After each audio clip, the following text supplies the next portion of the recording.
Rikki-Tikki-Tavi by Rudyard Kipling. Rikki-Tikki-Tavi was inspired by the ancient Indian fables in Panchatantra. At the hole where he went in, Red-Eye called to Wrinkle-Skin, "Hear what little Red-Eye saith. Nag, come up and dance with death, eye to eye and head to head. Keep the measure, Nag. This shall end when one is dead. At thy pleasure, Nag. Turn for turn and twist for twist. Run and hide thee, Nag. Ha! The hooded death has missed. Woe betide thee, Nag." Rikki-Tikki-Tavi by Rudyard Kipling. This is the story of the great war that Rikki-Tikki-Tavi fought single-handed through the bathrooms of the big bungalow in Sigoli Cantonment. Darzi, the tailor bird, helped him, and Chuchundra, the muskrat, who never comes out into the middle of the floor, but always creeps around by the wall, gave him advice. But Rikki-Tikki did the real thing. He was a mongoose, rather like a little cat in his fur and his tail, but quite like a weasel in his head and his habits. His eyes and the end of his restless nose were pink. He could scratch himself anywhere he pleased with any leg, front or back, that he chose to use. He could fluff up his tail till it looked like a bottle brush, and his war cry as he scuttled through the long grass was, "Rik-tik-tikki-tikki-tick."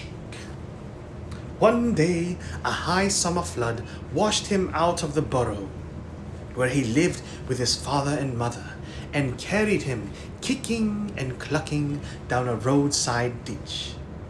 He found a little wisp of grass floating there, and clung to it till he lost his senses. When he revived, he was lying in the hot sun on the middle of a garden path, very draggled indeed, and a small boy was saying, "He's a dead mongoose. Let's have a funeral." "No," said his mother. "Let's take him in and dry him. Perhaps he isn't really dead." They took him into the house, and a big man picked him up between his finger and thumb and said he was not dead, but half choked. So they wrapped him in cotton wool and warmed him over a little fire, and he opened his eyes and sneezed. "Achoo!" "Now," said the big man, he was an Englishman who had just moved into the bungalow, "don't frighten him, and we'll see what he'll do." It is the hardest thing in the world to frighten a mongoose, because he is eaten up from nose to tail with curiosity. The motto of all the mongoose family is run and find out. And the Rikki-Tikki was a true mongoose. He looked at the cotton wool, decided that it was not good to eat, ran all around the table, sat up and put his fur in order, scratched himself, and jumped on the small boy's shoulder. "Don't be frightened, Teddy," said his father. "That's his way of making friends." "Ouch, he's tickling under my chin," said Teddy. Rikki-Tikki looked down between the boy's collar and neck, snuffed at his ear, and climbed down to the floor, where he sat rubbing his nose. "Good gracious," said Teddy's mother, "that's a wild creature. I suppose he's so tame because we've been kind to him." "All mongooses are like that," said her husband. "If Teddy doesn't pick him up by the tail or try to put him in a cage, he'll run in and out of the house all day long. Let's give him something to eat." They gave him a little piece of raw meat. Rikki-Tikki liked it immensely, and when it was finished, he went out into the veranda and sat in the sunshine and fluffed up his fur to make it dry to the roots. Then he felt better. "There are more things to find out about in this house," he said to himself, "than all my family could find out in all their lives. I shall certainly stay and find out." He spent all that day roaming over the house. He nearly drowned himself in the bathtubs, put his nose into the ink on a writing table, and burned it on the end of the big man's cigar, for he climbed up in the big man's lap to see how writing was done. At nightfall, he ran into Teddy's nursery to watch how kerosene lamps were lighted, and when Teddy went to bed, Rikki-Tikki climbed up too. But he was a restless companion, because he had to get up and attend to every noise all through the night and find out what made it. Teddy's mother and father came in, the last thing to look at their boy, and Rikki-Tikki was awake on the pillow. "I don't like that," said Teddy's mother. "He may bite the child." "He'll do no such thing," said the father. "Teddy's safer with that little beast than if he had a bloodhound to watch him. If a snake came into the nursery now..." But Teddy's mother wouldn't think of anything so awful. Early in the morning, Rikki-Tikki came to early breakfast in the veranda, riding on Teddy's shoulder, and they gave him banana and some boiled egg.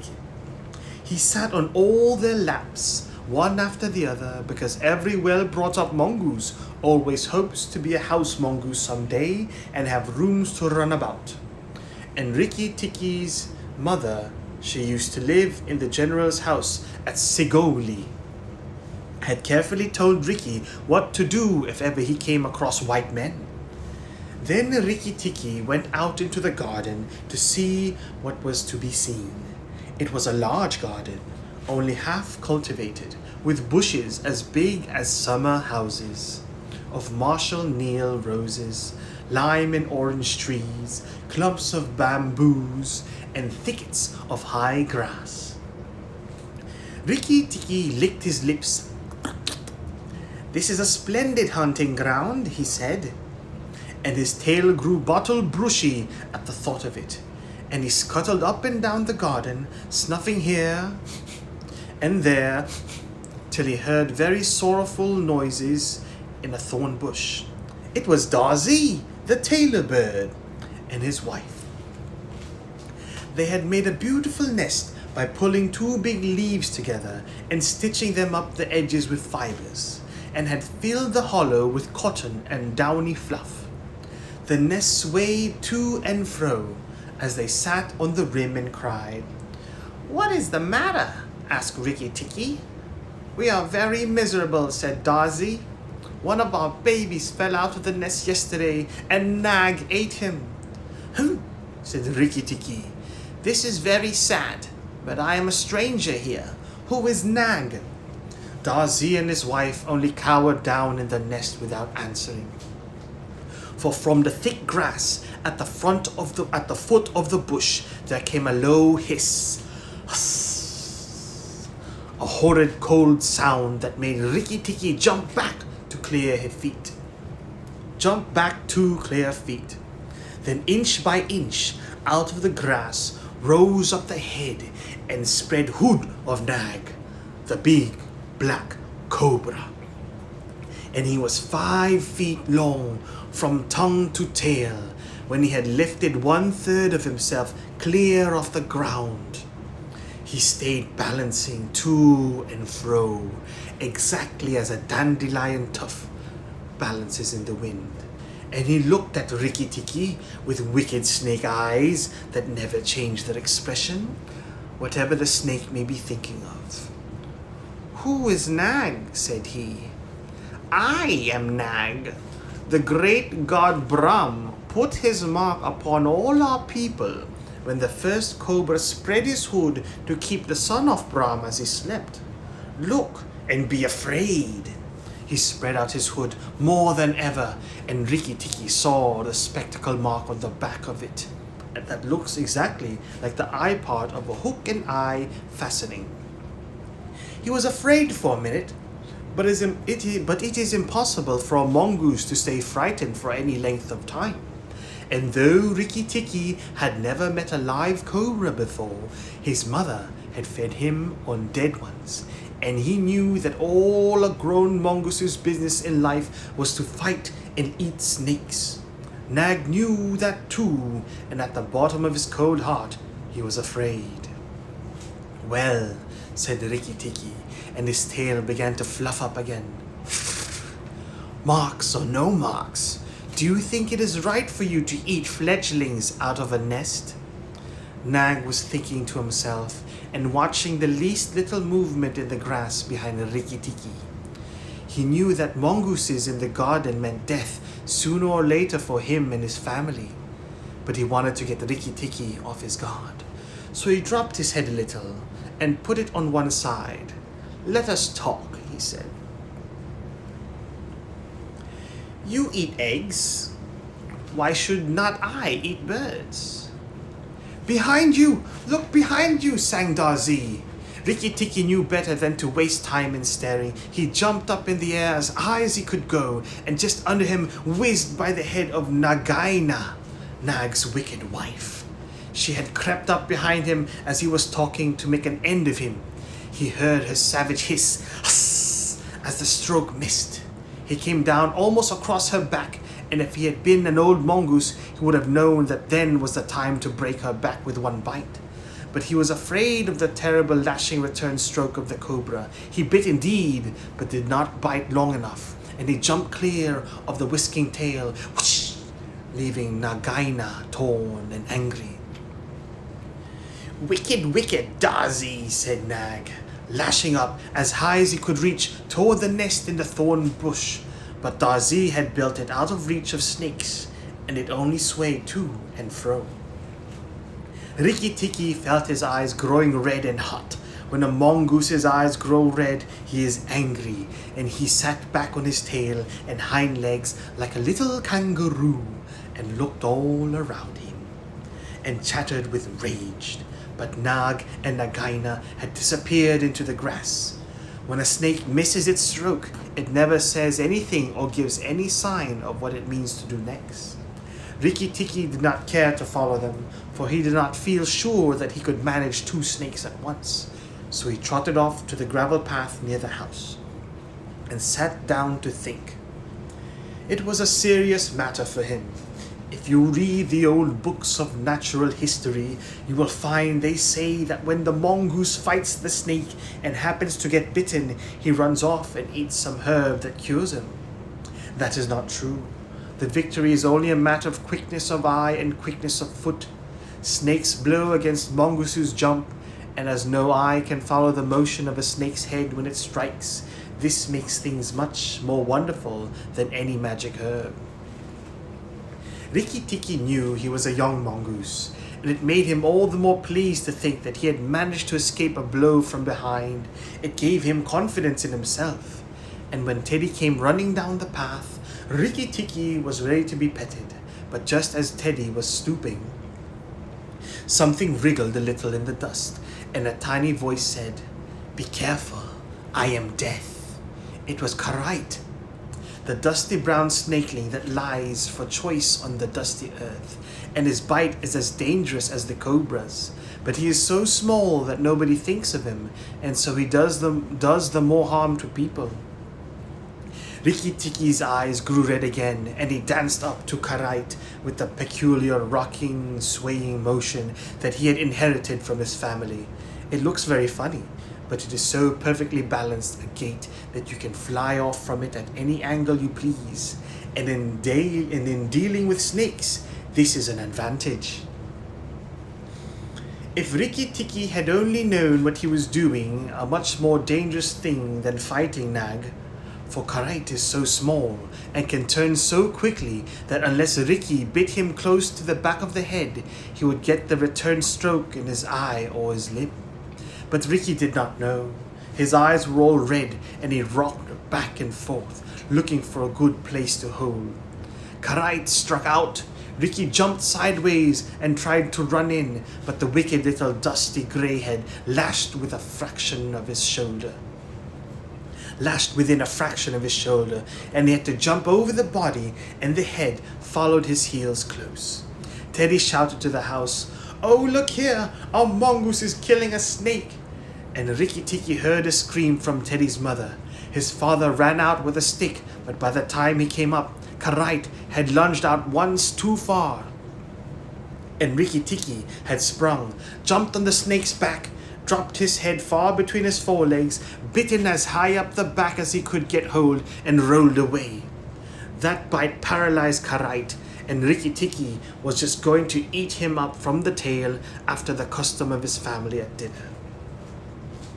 When he remembered that a full meal makes a slow mongoose, and if he wanted all his strength and quickness ready, he must keep himself thin, he went away for a dust bath under the castor oil bushes, while Teddy's father beat the dead Kite. What is the use of that? Thought Rikki-Tikki. I've settled it all.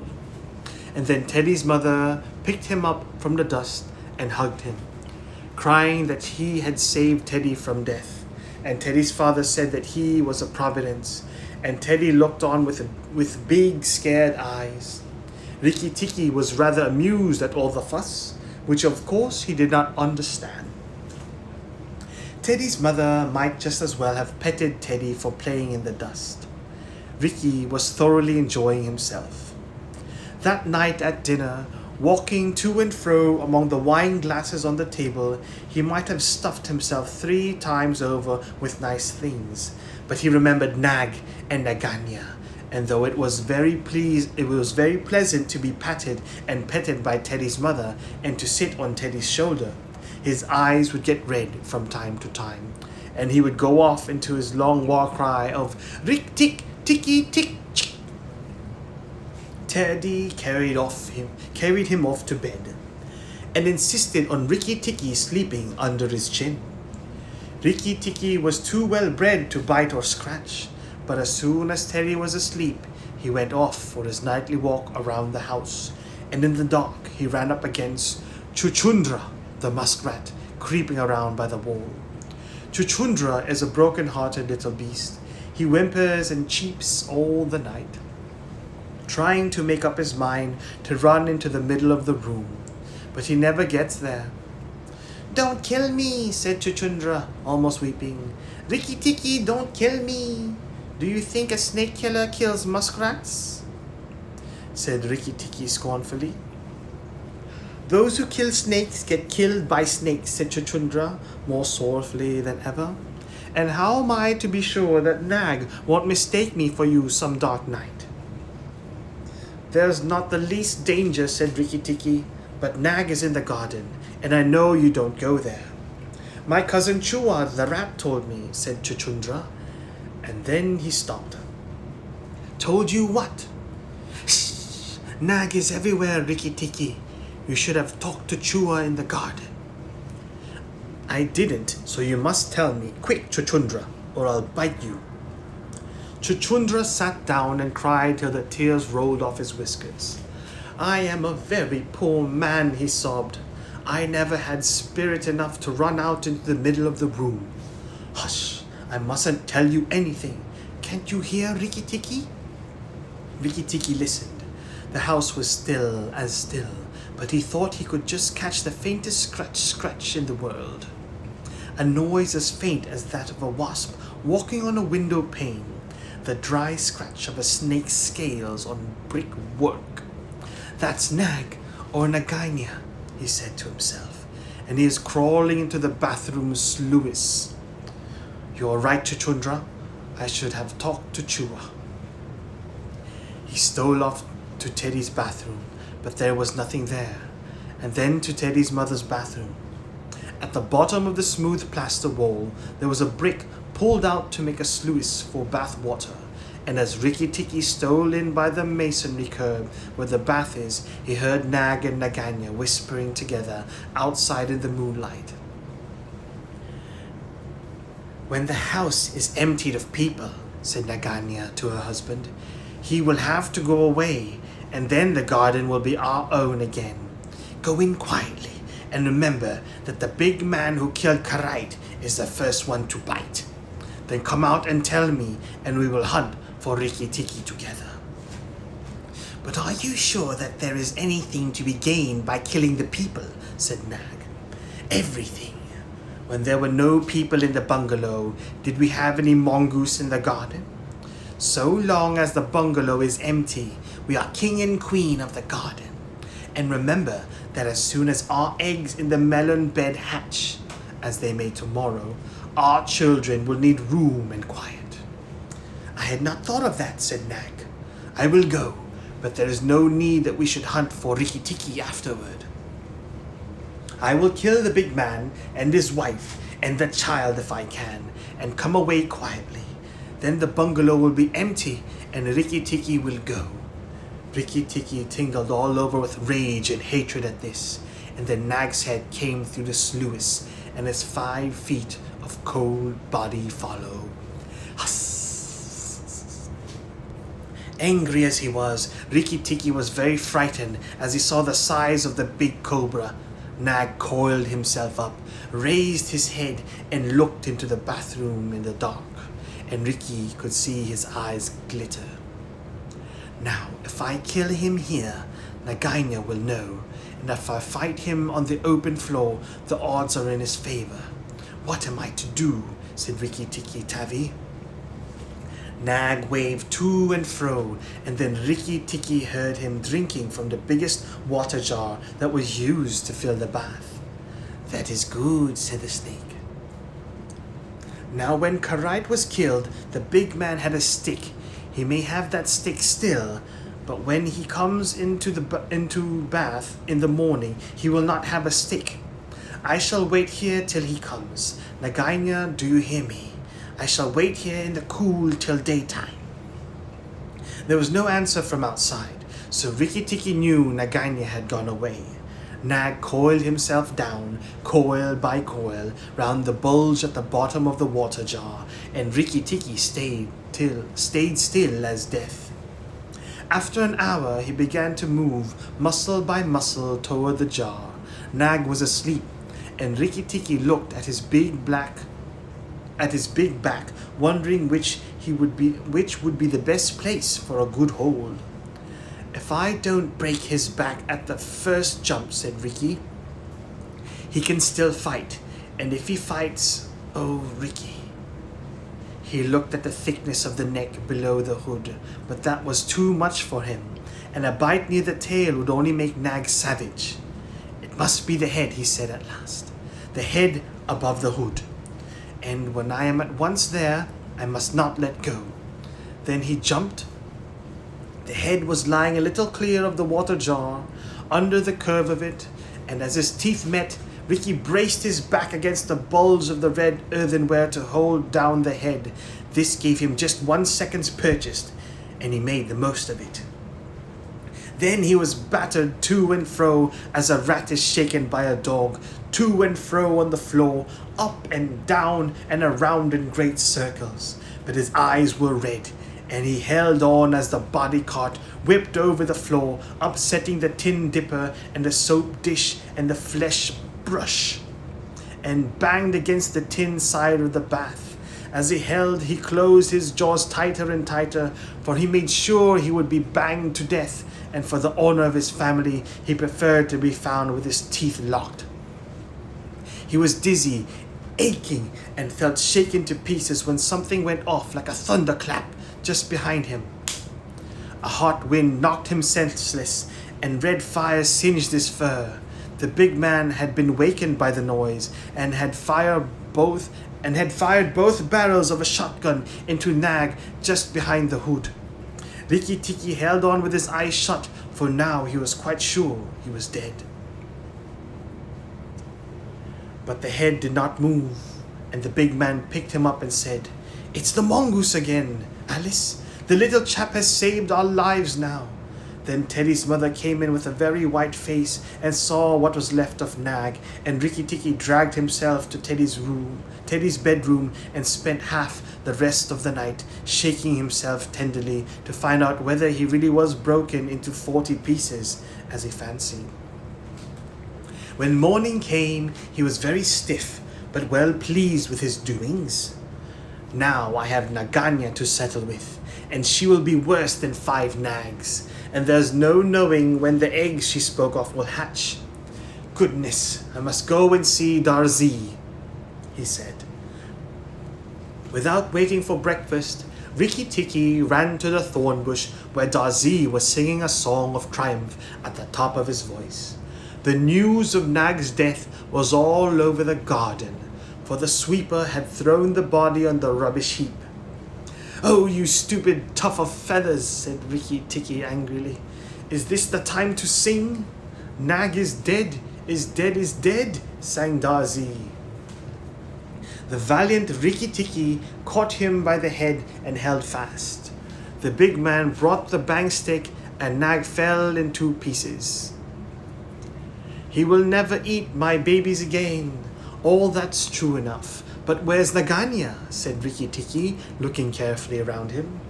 "Naganya came to the bathroom sluice and called for Nag," Darzee went on. "And Nag came out on the end of a stick. The sweeper picked him up on the end of a stick and threw him upon the rubbish heap. Let us sing about the red-eyed Rikki-Tikki." And Darzee filled his throat and sang. "If I could get up to your nest, I'd roll your babies out," said Rikki-Tikki. "You don't know when to do the right thing at the right time. You're safe enough in your nest there, but it's war for me down here." "Stop singing a minute, Darzee." "For the beautiful Rikki-Tikki's sake, I will stop," said Darzee.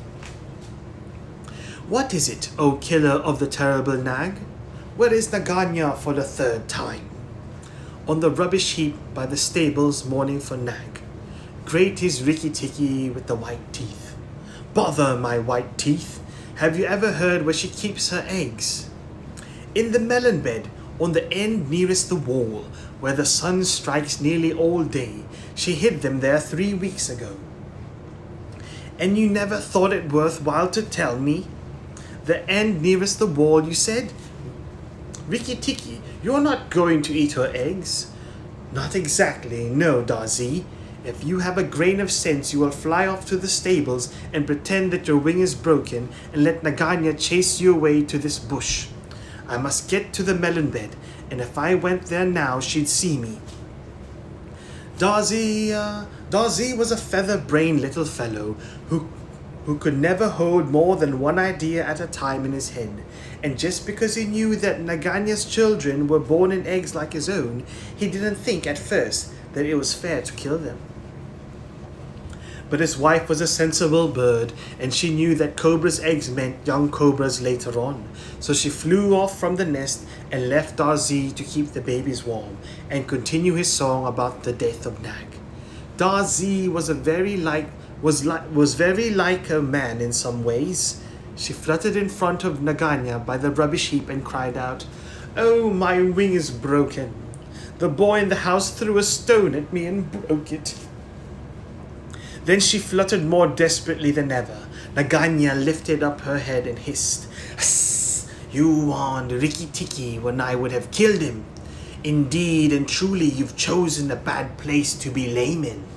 And she moved toward Darzee's wife, slipping along over the dust. "The boy broke it with a stone," shrieked Darzee's wife. "Well, it may be some consolation to you when you're dead to know that I shall settle accounts with the boy. My husband lies on the rubbish heap this morning, but before night the boy in the house will lie very still." "What is the use of running away? I'm sure to catch you, little fool. Look at me." Darzee's wife knew better than to do that, for a bird who looks at a snake's eyes gets so frightened that she cannot move. Darzee's wife fluttered on, piping sorrowfully and never leaving the ground, and Naganya quickened her pace. Rikki-Tikki heard them going up the path from the stables, and he raced for the end of the melon patch near the wall. There, in the warm litter above the melons, very cunningly hidden, he found 25 eggs, about the size of a bantam's eggs, but with whitish skin instead of shell. "I was not a day too soon," he said, for he could see the baby cobras curled up inside the skin, and he knew that the minute they were hatched, they could each kill a man or a mongoose. He bit off the tops of the eggs as fast as he could, hush, hush, taking care to crush the young cobras, and turn over the litter from time to time to see whether he had missed any. At last there were only 3 eggs left, and Rikki-Tikki began to chuckle to himself when he heard Darzee's wife screaming. Rikki-Tikki, I led Naganya toward the house, and she has gone into the veranda, and oh, come quickly, she means killing. Rikki-Tikki smashed 2 eggs and tumbled backward down the melon bed with the 3rd egg in his mouth, and scuttled to the veranda as hard as he could, put foot to the ground. Teddy and his mother and father were there at early breakfast, but Rikki-Tikki saw that they were not eating anything. They sat stone still, and their faces were white. Naganya had coiled up on the matting by Teddy's chair, within easy striking distance of Teddy's bare leg, and she was swaying to and fro, singing a song of triumph. Son of the big man that killed Nag, she hissed. Stay still, I am not ready yet. Wait a little, keep very still, all you 3. If you move, I strike, and if you do not move, I strike. O foolish people who killed my Nag. Teddy's eyes were fixed on his father, and all his father could do was to whisper, Sit still, Teddy. You mustn't move, Teddy. Keep still. Then Rikki-Tikki came up and cried, Turn round, Naganya, turn and fight. All in good time, she said, without moving her eyes. I will settle my account with you presently. Look at your friends, Rikki-Tikki. They are still and white. They are afraid. They dare not move, and if you come a step nearer, I strike. Look at your eggs, said Rikki-Tikki, in the melon bed near the wall. Go and look, Naganya. The big snake turned half around and saw the egg on the veranda. Ah, give it to me, she said. Rikki-Tikki put his paws one on each side of the egg, and his eyes were blood red. What price for a snake's egg? For a young cobra? For a young king cobra? For the very last of the brood? The ants are eating all the others down by the melon bed. Naganya spun clear round, forgetting everything for the sake of the one egg. Rikki-Tikki saw Teddy's father shoot out a big hand, catch Teddy by the shoulder, and drag him across the little table with teacups, safe and out of reach of Naganya. Tricked, tricked, tricked, chuckled Rikki-Tikki. The boy is safe, and it was I that caught Nag by the hood last night in the bathroom. Then he began to jump up and down, all 4 feet together, his head close to the floor. He threw me to and fro, but he could not shake me off. He was dead before the big man blew him in 2. I did it. Rikki-Tikki-Tick. Come then, Naganya. Come and fight with me. You shall not be a widow long. Naganya saw that she had lost her chance of killing Teddy, and the egg lay between Rikki-Tikki's paws. Give me the egg, Rikki-Tikki. Give me the last of my eggs, and I will go away and never come back, she said, lowering her hood. Yes, you will go away, and you will never come back, for you will go to the rubbish heap with Nag. Fight, widow! The big man has gone for his gun. Fight! Rikki-Tikki was bounding all round Naganya, keeping just out of reach of a stroke, his little eyes like hot coals. Naganya gathered herself together and flung out at him. Rikki-Tikki jumped up and backward. Again and again and again she struck, and each time her head came within a whack on the matting of the veranda, and she gathered herself together like a watch spring. Then Rikki-Tikki danced in a circle to get behind her, and Naganya spun round to keep her head to his head, so that the rustle of her tail on the matting sounded like dry leaves blown along by the wind. He had forgotten the egg. It lay on the veranda, and Naganya came nearer and nearer to it, till at last, while Rikki-Tikki was drawing breath, she caught it in her mouth, turned to the veranda steps, and flew like an arrow down the path with Rikki-Tikki behind her. When the cobra runs for her life, she goes like a whiplash flicked across a horse's neck. Rikki-Tikki knew that he must catch her, or all the trouble would begin again. She headed straight for the long grass by the thorn bush, and as he was running, Rikki-Tikki heard Darzee still singing his foolish little song of triumph. But Darzee's wife was wiser. She flew off her nest as Naganya came along and flapped her wings about Naganya's head. If Darzee had helped, they might have turned her, but Naganya only lowered her hood and went on. Still, the instant's delay brought Rikki-Tikki up to her, and as she plunged into the rat hole where she and Nag used to live, his little white teeth were clenched on her tail. And he went down with her, and very few mongooses, however wise and old they may be, care to follow cobra into its hole. It was dark in the hole, and Rikki-Tikki never knew when it might open out and give Naganya room to turn and strike at him. He held on savagely and stuck out his feet to act as brakes on the dark slope of the hot, moist earth. Then the grass by the mouth of the hole stopped waving, and Darzee said, "It is all over with Rikki-Tikki. We must sing his death song. Valiant Rikki-Tikki is dead, for Naganya will surely kill him underground." So he sang a mournful song that he made up on the spur of the minute. And just as he got to the most touching part, the grass quivered again, and Rikki-Tikki, covered with dirt, dragged himself out of the hole, leg by leg, licking his whiskers. Darzee stopped with a little shout. Rikki-Tikki shook some of the dust out of his fur and sneezed. "It is all over," he said. "The widow will never come out again."